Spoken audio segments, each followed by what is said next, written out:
Salam vatandaşlar.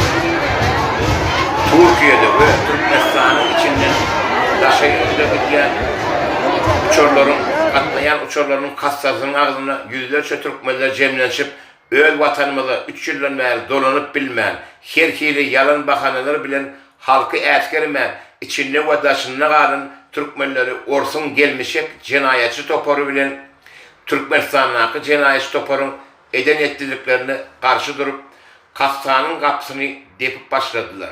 Berekella Türkmenler. Bugün biz bir millet bolup kastan depip başlasak, yakın aylarda bu cinayetçi toporun depesini yumrukla depip kökü damarı bilen koparıp halkın önüne çıkarıp eden cinayetlerine cevap verdirmelidiriz. Halktan soraman hiçbir prezident, hiçbir gelmişek terör toporunun kanunu olup yanlış hareket etmeleri hakkı yok.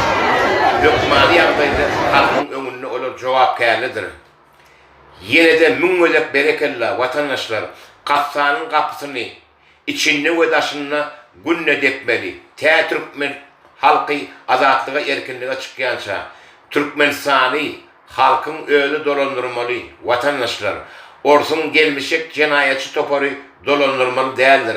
Hiç kanunu yardaydı şu zatları bolayan değildir. Biz öz hakkımızı, hukukumuzu talep edip öz Türkmenistan'ımızı halk olup halk dolandırmalıyız. Sağ